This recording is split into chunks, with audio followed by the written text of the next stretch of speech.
Alrighty, here's another story, Anaheim Yellow Cab story. When I first got into transportation, it was around 1995. I quit a job with West Tech Security. I started out as a fire system tester, which was a cool job. I had some stories about that. And then I decided my goals back then were I wanted to be in an office environment and work in corporate, and that I don't have the personality for it. I say the wrong things at the wrong time. That's neither here nor there. I'm not a corporate type person. Anyway, with the Anaheim Yellow Cab, I was still brand new, and one night, and this is a really short story with this, but one night, nothing was going on, and back then they used a Gandalf taxi dispatch system, which you had zones. Every taxi company has zones. So I would park in the middle of 4 zones, that way I could potentially get a call from one of the 4 zones all around. And it was just a dead night. So in Anaheim, if you go up, I don't remember the name of the freeway, but if you go up towards Chino, there's about halfway between Anaheim and Chino is a Carl's Jr.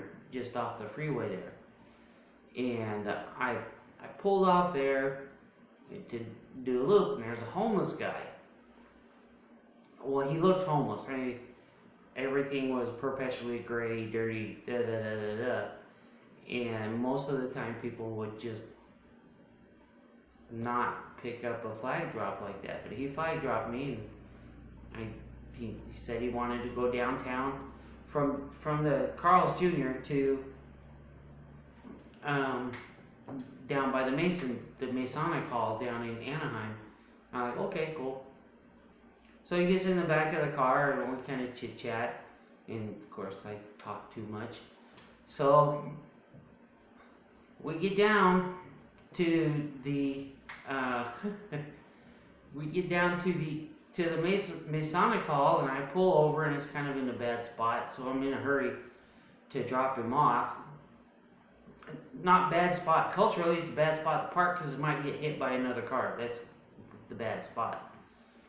So anyway, he sits forward in there, pulls out this big old Bowie knife. And he says, if I didn't like you, I'd have stuck you. He gave me $40. I don't remember what the fare was, but it was probably only $8. Then he got out of the car, waved goodbye, and that was it. So $40 from somebody who looked totally homeless. The moral of the story is, don't pass judgment, because you never know who you're talking to or who you're going to meet. And that's part of the fun of driving taxis. I don't recommend it for everybody. But teaches you to be humble and not be judgmental, because you don't know,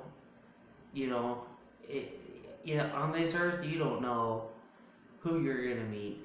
I'm in Utah now, and down in Salt Lake there's stories about famous people who ride around on the buses incognito.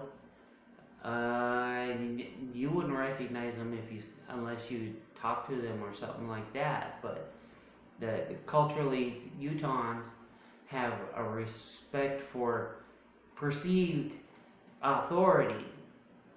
So when they see somebody who's famous, they don't swamp them. Culturally, they're inhibited. In general, it's changed a lot because I moved away in 1987, and Utah has changed a lot, or Salt Lake City has changed a lot. But yeah, there's people who are famous who go out and ride the buses because nobody's going to bother them. And that's a good thing. I don't want you guys all coming up here going star hunting, because that's going to ruin it for everybody. Because if you randomly talk to somebody who's significant in some way. And it's pretty cool because they're regular people. They all put their pants on at the, one leg at a time. We all got belly buttons for now till they start growing us in jars. But anyway, there's my taxi story and talking too much. Have a good day. Bye.